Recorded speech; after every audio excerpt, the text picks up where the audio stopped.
Hi everyone, welcome to the Tesla Economist. Please hit the thumbs up and don't forget to subscribe. So you desperately want to invest in Tesla, but literally have no money. It's eating away at you, the remorseful feeling that you're going to miss out just because you can't find the money. Well, I'll explore some ways of finding funds for Tesla shares. I'll discuss the costs, risks, and benefits of each, and we'll go over whether it's suitable for you or something you can afford. If you have that feeling that you just have to invest no matter what, or you simply couldn't live with yourself if you missed out, and are willing to do anything, then some of these options might be suitable for you. Just as a disclaimer, I'm not advising you to do any of these things. You've already made the decision that you have to buy a Tesla no matter what. I'm just going to talk through some options of the ideas that you may not have considered before, and you can determine whether they're suitable for you or not.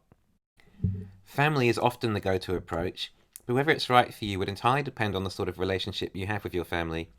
But you'd likely have a reasonable idea as to whether this was an option or not. If this is an avenue that you do use, then in my opinion, make sure the arrangement is very clear on both sides.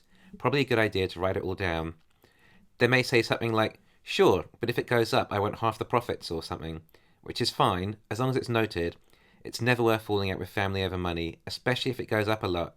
So make sure there are no surprises for each party. If you own a property and have enough equity in the house to borrow one, then a mortgage would be your cheapest way to borrow. When trying to determine how much to borrow, be realistic with yourself about how much you feel comfortable paying back.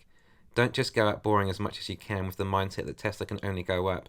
You never know what can happen in the markets and fast paced tech industries, so never borrow more than you can pay back. Be honest with yourself and do some real budgeting. Do you have other investments, shares, bonds, or investment properties that you own and feel would be better off in Tesla? The equities like bonds and stocks are easy to sell and use to purchase Tesla shares. Just look at your current portfolio. Do any of them give you that much excitement? Do they have any chance of doubling in the next year or so? However, if you are a true believer, then you probably sold everything and put it in Tesla already.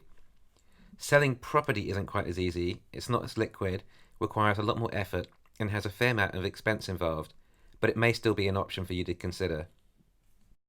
Or selling your actual house. This is a bit extreme, and it greatly depends at what stage you are in life.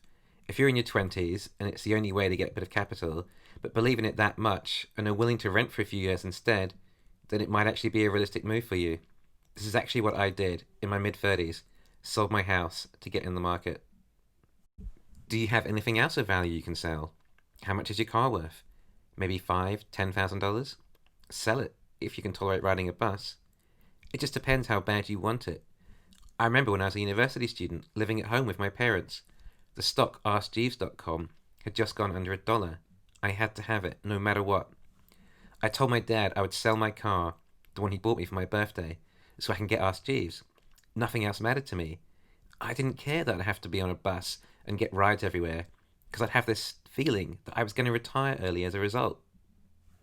I couldn't convince my dad to let me sell my car, but I did manage to convince him to put some money in Ask Jeeves. It went up about 50 times before being acquired. The acquiring company then went up 10 times more. Unfortunately, my dad sold out and took all the profits at an average of about 20 times return, which is another lesson for you. Always hold your performers.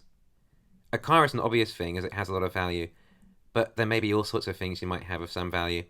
Just try not to sell everything for pennies on the dollar just for the sake of it.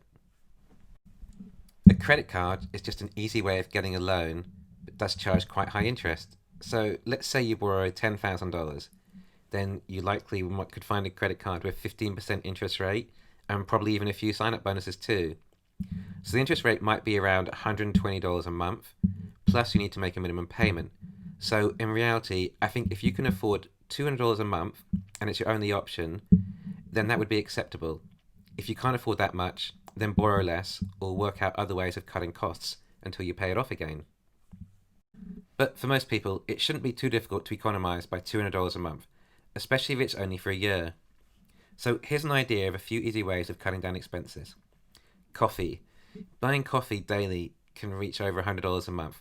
Just cut it out or make it at home. Subscriptions. Cancel all subscriptions. Just get over it and live with it. It's only temporary. Owning Tesla will bring you much more enjoyment than Netflix or Time magazine. Smoking. Goes without saying, really. If you smoke, quitting will save you a lot of money. Drinking. Alcohol is expensive, especially when you drink out. Just cut down or quit drinking. Dining out. Same with eating out. It's a lot cheaper just to cook for yourself. Dieting. Go on a diet at the same time. You could easily save a couple $100 a month just eating less. Habits. Any unnecessary habits you might have that cost money, like drinking Coke each day, you can certainly live without that and maybe save another $30 a month just like that. Haircuts or nails. They can be expensive. Perhaps delay them or go somewhere cheaper. Clothes. Delay buying any new clothes. You most likely have enough already, and if you have to, just buy them cheaper or on sale. Rent. If you currently rent and are in an easy position to perhaps downsize for a little while, or even move in with your parents or something, whatever you can think of that will save some money and you're prepared to do to help you achieve the dream. Snacks. Don't buy any snacks. They're usually just unhealthy anyway, and $1 here and there adds up over a month. Bottled water. Don't buy any bottled water. It's expensive, and there are plenty of easy sources of water, or just use your own water bottle. And I'm sure you're aware of many other ways that you spend money where you don't have to on all sorts of things, like travel and cleaners. Just quit for a year to pay off the debt. At the end of the year, Tesla could be worth double already, then you would have really kicked yourself. One way to look at it could be to think about every dollar you spend now is actually $2 in a year's time, as Tesla could have doubled then. So think of everything as twice as expensive. Then you might find yourself holding back just because of that mindset.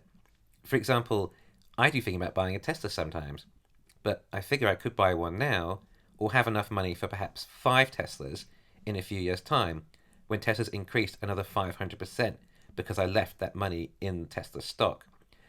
And this is how I look at every dollar I spend. It makes me act very frugal, but only because everything is so much more expensive to me. Alternatively, you could always try and create some extra income by taking a second job or doing some overtime. You could use this extra income to pay off the debt you're taking on to buy the Tesla stock. But working this hard is not for everyone and likely not going to be a long-term solution. You may be willing to put in the extra time for a whole year though. If you are, then calculate how much extra that means you can borrow to invest. Remember to account for tax and any other extra expenses associated with the extra work. Alternatively, you don't need to actually use this extra income to pay off the debt. You could equally use it to start a savings account to invest in Tesla, but the issue is you're probably too worried about missing out and are too impatient to wait to save. And fair enough, because in a year's time the stock price could be twice as high. It can be tough working that hard, so keep yourself motivated at work. And remember, you were able to get into Tesla because of this, and the work is just temporary, but your Tesla shares are not. No, it doesn't sound that easy, and it might be a bit of a struggle for some of you, but it's up to you how far you need to go and how much you believe. Investing isn't meant to be easy. If it was, everyone would be doing it. It will require real discipline to achieve it, especially this way when you don't have the capital so easily available as others do. You will need to restrain yourself and live below your needs. Make those credit card payments as soon as you get paid, and just think every dollar you spend now could be several dollars in a year's time. Alright, thanks for listening. Please hit the thumbs up and don't forget to subscribe.